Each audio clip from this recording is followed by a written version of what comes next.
તો રાજ્યની વિધાનસભામાં બજેટ સત્ર પૂર્ણ થયું છે। સત્ર દરમિયાન ઘણા એવા મુદ્દાઓ સામે આવ્યા કે જેણે ચર્ચા જગાવી છે। નવા વિધાયક હોય કે પછી કેગનો રિપોર્ટ, તમામ મુદ્દે વિધાનસભાના અધ્યક્ષ શંકરભાઈ ચૌધરી સાથે વીટીવી ન્યૂઝની ટીમે વાતચીત કરી। આવો જોઈએ સમગ્ર અહેવાલ। ગુજરાત વિધાનસભાનું બજેટ સત્ર પૂર્ણ થયું છે। ગુજરાત વિધાનસભાના અધ્યક્ષ શંકર ચૌધરી આપણી સાથે ખાસ વાતચીત કરવા જોડાયા છે।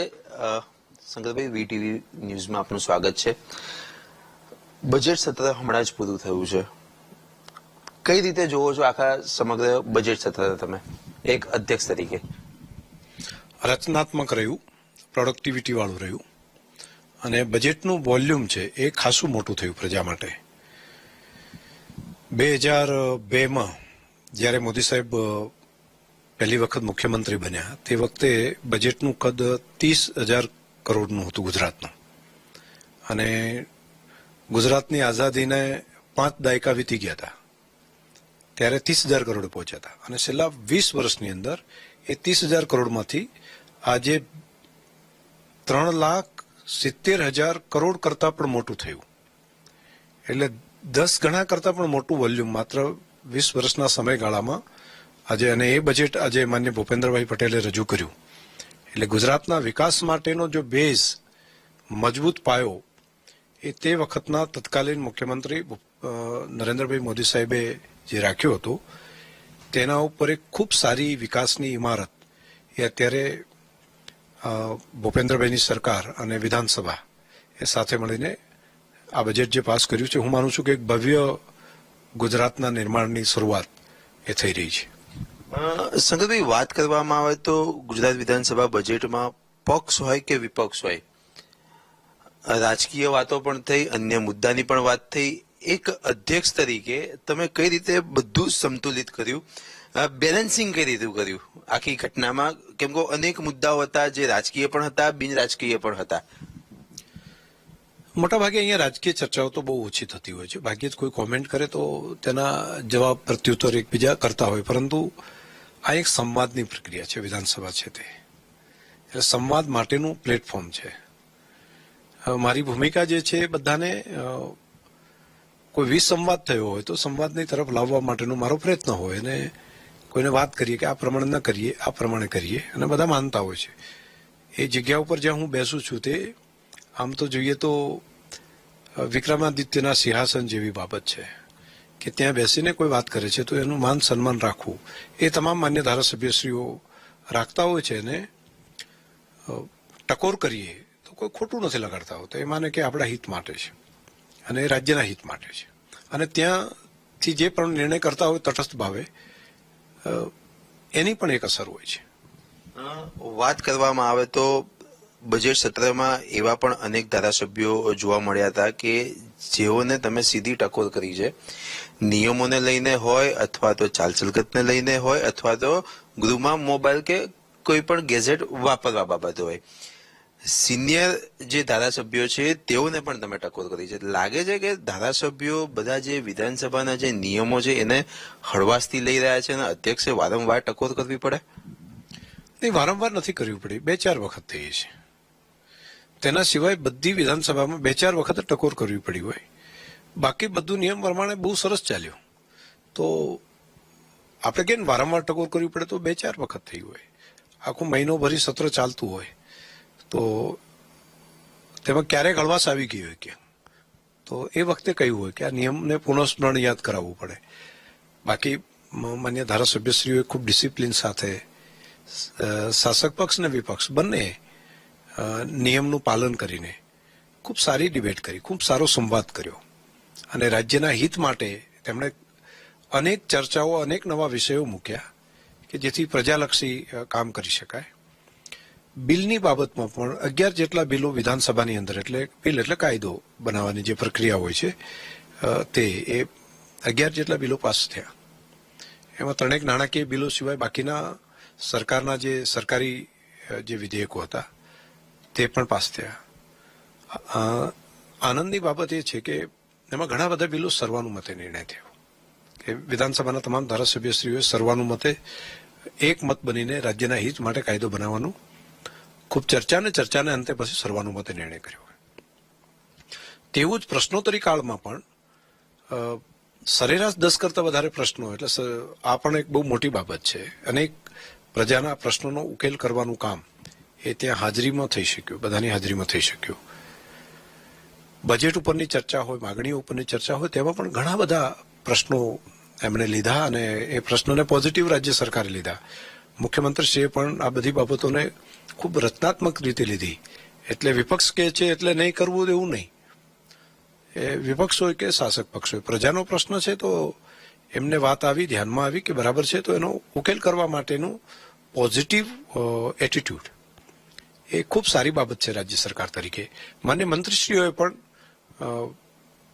ઘણા બધા રચનાત્મક કહેવાય એવા સૂચનો લઈને ધારાસભ્યો તરફથી જે આવ્યા એના ઉકેલની દિશામાં કમિટમેન્ટ પણ કર્યા. ગુજરાત વિધાનસભામાં કલાકારોને બોલાવવામાં આવ્યા અને ક્યાંક ને ક્યાંક વિવાદનો મધપૂડો છેડાયો અને ત્યારબાદ વિધાનસભા દ્વારા કલાકારોને આમંત્રણ પણ આપવામાં આવ્યું. આખો જે વિવાદ છેડાયો એમાં શંકરભાઈ ચૌધરીનો કેટલો રોલ? બીજી વાત કરવામાં આવે તો આ વિવાદ તે જ સમયે શાંત થઈ શક્યો હોત કે ના થઈ શક્યો હોત?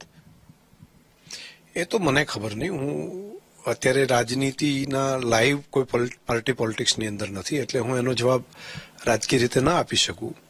પરંતુ વિધાનસભાની અંદર ઘણા બધા લોકોને બોલાવ્યા હતા. ખેડૂતોની અંદર સારું કામ કરતા 250-300 જેટલા ખેડૂતો અહીંયા આવ્યા જે પ્રાકૃતિક ખેતી કરે છે.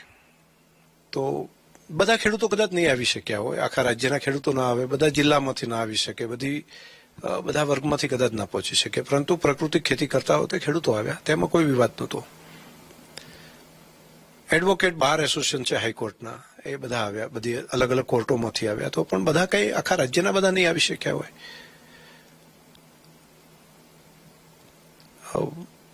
અંગદાન માટેનું કામ કરતા જે લોકો છે એ સંસ્થાઓ આવી. પર્યાવરણ સાથે વૃક્ષારોપણનું કામ કરતી જે સંસ્થાઓ છે એ પણ બધા આવ્યા. કલાકારોમાં પણ આવ્યા. પિક્ચર સાથે જોડાયેલા જે સિનેમા જગતના લોકો છે એ પણ આવ્યા.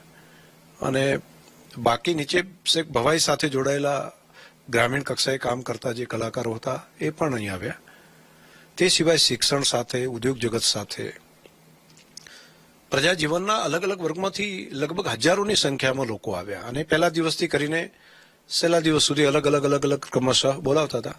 પહેલા શરૂઆતના દિવસોમાં કલાકારોનો જ્યાં સુધી સવાલ છે તો ડાયરાના મિત્રોને પહેલા અહીંયા બોલાવ્યા હતા.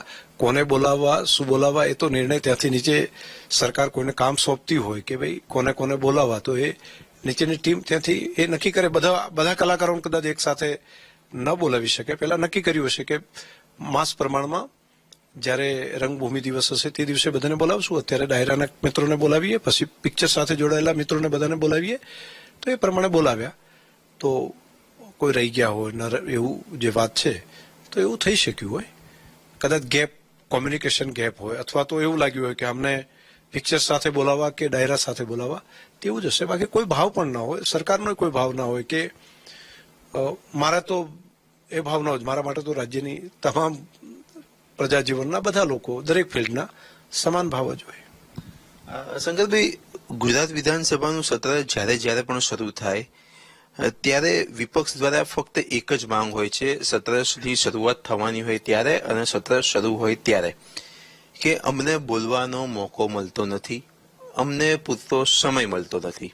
ખરેખર આ ઘટના શું છે? લોકોને આ બાબતે જાણવાનો રસ છે. એવું હું નથી માનતો. પ્રશ્નોત્તરી કાળનો જ્યાં સુધી સવાલ છે પ્રજાના પ્રશ્નો માટે, તો વિપક્ષની સંખ્યા બહુ ઓછી હશે. પરંતુ સરેરાશ તમે ગણશો તો શાસક પક્ષ કરતા પણ વિપક્ષના સભ્યોને વધારે સમય એ પ્રશ્નોત્તરી કાળ દરમિયાન પ્રજાના પ્રશ્નોના ઉકેલની દિશામાં આપ્યો છે અને રેકોર્ડ ઉપર છે. રહી વાત બાકીની જે ચર્ચાઓ હોય છે એમાં પ્રો રેટા પ્રમાણે ચર્ચા થતી હોય છે કે જે પક્ષના જેટલા સભ્યો હોય એમને એટલી મિનિટ આપવામાં આવતી હોય છે. અહીંયા ધારાસભ્ય તરીકે શાસક પક્ષ કે વિપક્ષ એવું નથી હોતું, પરંતુ દરેક ધારાસભ્યને સરખો અધિકાર છે. શાસક પક્ષના ધારાસભ્ય છે એટલે એને ઓછો સમય આપો, વિપક્ષને વધારે ટાઈમ આપો એવું ન હોઈ શકે. બધા સભ્યોને સમાન પ્રો રેટા પ્રમાણે જ એમને મળતો હોય. એ અહીંયા ધારાસભ્ય તરીકે છે. તો એ પ્રમાણે પણ પૂરતો સમય આપ્યો છે. એમાં કોઈ મારી હાજરીમાં આવીને એવી વાત નથી કરી, મને કોઈ નથી કીધું કે અમને ઓછો સમય તમે આપ્યો છે, એવી કોઈ વાત નથી કરી. કોંગ્રેસના એક પણ ધારાસભ્યની એવી વાત નથી કે અમને સમય આપવો જોઈએ એના કરતા ઓછો આપ્યો છે, એવી કોઈ વાત નથી. મીડિયામાં કદાચ મીડિયાના મિત્રો પાસે કીધું હોય તો મને ખબર નથી. બીજી એક વાત કે ગુજરાત વિધાનસભાને તમે એક ડિજિટલ તરફ લઈ ગયા છો. તમામ ધારાસભ્યોને એક ટેબ્લેટ આપવામાં આવ્યા છે. તેમની બેઠક ઉપર પણ ખાસ એક ટેબ્લેટની વ્યવસ્થા કરવામાં આવી છે. લાખો કરોડો રૂપિયાના પેપરો તમે બચાવ્યા છે. હવે આવનારા દિવસોમાં કેવા પ્રકારના ચેન્જીસ ગુજરાત વિધાનસભાની કામગીરીમાં જોવા મળશે અથવા તો ડિજિટલાઇઝેશનમાં જોવા મળશે? પાર્થ, આપે સાચી વાત કરી કે કરોડો વૃક્ષો કપાતા બચ્યા છે એક માત્ર ટેકનોલોજીનો ઉપયોગ કરવાથી, ને ગુજરાત વિધાનસભાએ એ કરી બતાવ્યું છે. 2 વર્ષ પહેલા હું આ વાત કરતો હતો ત્યારે ઘણી શંકા હતી. કેટલાક લોકો બોલતા કે આવું થઈ શકતું હશે, ધારાસભ્યો ક્યાં બહુ ભણેલા હશે, એમાં કઈ ક્વોલિફિકેશન ક્યાં હોય છે, એમને ક્યાંથી આવડશે, એ ડિજિટલ કઈ રીતે કરી શકશે. પરંતુ સાથે મળીને અમારી પૂરી ટીમે કામ કર્યું, રાજ્ય સરકારે સહયોગ આપ્યો, ભારત સરકારના સંસદે પણ ખૂબ મદદ કરી, નેવાની ટીમે મદદ કરી. આજે પરિણામ એવું આવ્યું કે આ વખતનું સત્ર આખું ઓનલાઈન એટલે પેપરલેસ કર્યું, અને પેપરલેસ પદ્ધતિને તમામ માન્ય ધારાસભ્યશ્રીઓએ એક્સેપ્ટ કરી, યુઝ ટુ થયા અને સફળતાપૂર્વક એને કામને આગળ વધાર્યું. એટલે શીખવા માટેની કોઈ ઉંમર હોતી નથી, શીખવા માટે કોઈ પણ સમયે શીખી શકાય, અને ગુજરાત વિધાનસભાના માન્ય ધારાસભ્યશ્રીઓએ કરી બતાવ્યું છે. ગુજરાતના ધારાસભ્યોએ એ સંકલ્પને સિદ્ધ કરી બતાવ્યો છે કે શીખવા માટે કોઈ ઉંમર નથી, અમે શીખી લેશું, અમે કરી લેશું.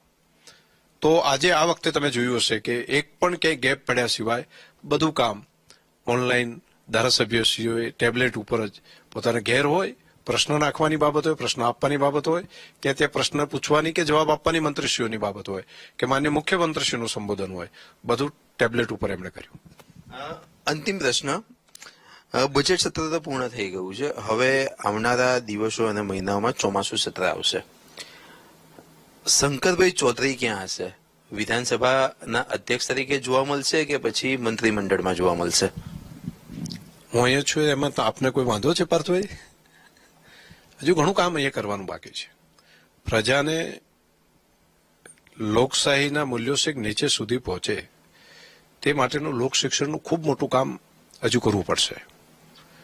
જે સંવાદની પ્રક્રિયા તમે વિધાનસભાની અંદર જોઈ રહ્યા છો કે શાસક કે વિપક્ષ એ વિવાદ કરવા માટે નહીં, સંવાદ કરવા માટે છે. અને સંવાદ એટલા માટે કરીએ છીએ કે પ્રજાના પ્રશ્નનો ઉકેલ લાવવો છે. તો આ માત્ર વિધાનસભામાં જ થાય, લોકસભામાં જ થાય, રાજ્યસભામાં થાય તેવું નહીં. એ સ્થાનિક સ્વરાજ્યની બધી સંસ્થાઓમાં થવું જોઈએ. એ જિલ્લા પંચાયતમાં સંવાદની પ્રક્રિયા થવી જોઈએ. એ તાલુકા પંચાયતમાં આ પ્રમાણે થવું પડે. ગ્રામ પંચાયતની અંદર આ સંવાદની પ્રક્રિયા થાય. કોર્પોરેશનની અંદર, નગરપાલિકાઓની અંદર એ થાય. તો એક પરિપક્વ લોકશાહીની દિશામાં આગળ વધી શકાય. અને વિપક્ષ એટલે માત્ર વિરોધ કરવા માટે, અને શાસક પક્ષ એટલે માત્ર વિપક્ષના લોકો કે એનો વિરોધમાં નિર્ણય કરવા માટે એવું ન હોય. બધા ભેગા સાથે મળીને પ્રજા માટે નિર્ણય કરે, બધા સાથે મળીને પ્રજાના હિત માટે નિર્ણય કરે, એ જ બાબત છે. અને પ્રજા તરીકે પણ હક અને ફરજ બંને એક સિક્કાની બે બાજુ છે. બંધારણના ઘડવૈયા બાબા સાહેબે જે વાત કરી છે, હક એટલો મળતો નથી, હકની સાથે સાથે ફરજ પણ મળે છે. અહીંયા ધારાસભ્ય તરીકેનો હક મળે છે, અધિકાર, વિશેષ અધિકાર મળે છે, તો એની ફરજો પણ કેટલીક વધી જાય છે. એને આવું જ બોલાય, એને આ જ રીતે બેસાય, એને આવા નિયમોનું પાલન કરવું પડે. એ અધિકાર મળ્યો છે તો સાથે આટલી સામાન્ય માણસની જેમ વાત નહીં કરી શકે. અહીંયા આવશે તો એમને માનવાચક રીતે જ વાત કરવી પડશે. અહીંયા આવીને બહાર ગમે તે હેલફેલ કોઈ માણસ બોલતો હોય એવું વિધાનસભામાં ન બોલી શકાય. કેમ? એને વિશેષ અધિકાર મળ્યો છે તો એમની ફરજ પણ છે. તો હક અને ફરજ જેમ જનપ્રતિનિધિઓ માટે છે તેવી પ્રજાના પ્રતિનિધિઓ માટે પણ છે, તો એવી પ્રજા માટે પણ છે. હું પોલીસ સ્ટેશન જાઉં છું ફરિયાદ આપવા માટે, તો ફરિયાદ આપવું એ મારો હક છે, સુરક્ષા મેળવવી એ મારો હક છે, તો નિયમનું પાલન કરવું એ મારી ફરજ છે. આવું દરેક ફિલ્ડની અંદર છે, દરેક નાગરિક માટે છે. તો નાગરિક શાસ્ત્રની અંદર તો ભણાવવામાં આવતું કે હક અને ફરજ બંને એક સિક્કાની બે બાજુ છે, પરંતુ હજુ જનમાનસમાં આ નીચે સુધી પહોંચાડવું પડે તો જ આપણો દેશ હજુ વધારે મહાન થઈ શકે, વધારે શક્તિશાળી થઈ શકે, તો જ આપણું રાજ્ય એ વધારે સશક્ત બની શકે. ગાડી ચલાવવાનો અધિકાર આપણને મળ્યો, પરંતુ ટ્રાફિક સેન્સનું પાલન કરવું એ પણ આપણી ફરજ છે. આપણને હોસ્પિટલમાં સારવાર લેવાનો અધિકાર મળ્યો, પરંતુ સ્વચ્છતા રાખવી એ પણ આપણી ફરજ છે. આપણને વાણી સ્વતંત્રતાનો અધિકાર મળ્યો, પરંતુ બીજાને ખોટું ના લાગે એ પ્રમાણેની વાત કરવી એ આપણી ફરજ છે. કે આપણને વાણી સ્વતંત્રતાનો અધિકાર મળ્યો છે, પરંતુ બીજાને હર્ટ થાય એ પ્રમાણેની વાત આપણે ન કરી શકાય. એ આપણી ફરજ છે. એટલે કર્તવ્ય અને અધિકાર બંને એક સિક્કાની બે બાજુ છે. અને નાગરિક તરીકે આ નાગરિક ધર્મને આપણે જેટલો વધારે ભજવીશું એટલા જ બધા સુખી થશું. આપણે પોતે પણ સુખી થશું, બીજાને પણ સુખી કરી શકશું. તો એક આ લોકશાહીનું મંદિર એવું જે વિધાનસભા છે તેના માધ્યમથી આવનારા સમયમાં આ કામને પણ નીચે સુધી લઈ જવાનું એક અભિયાન તરીકે આપણે કરીશું. જી, ચોક્કસથી આ હતા ગુજરાત વિધાનસભાના અધ્યક્ષ શંકર ચૌધરી કે આવનારા દિવસોમાં ગુજરાત વિધાનસભાની કામગીરીથી લઈને નીચે સુધી લોકો વચ્ચે લઈ જવામાં આવશે અને લોકોનું રક્ષણ થાય, હિતોનું રક્ષણ થાય તે રીતની પણ કામગીરી કરવામાં આવશે. કેમેરામેન પ્રવીણ વાઘેલા સાથે પાર્થ જાની, વીટીવી ન્યૂઝ, ગાંધીનગર.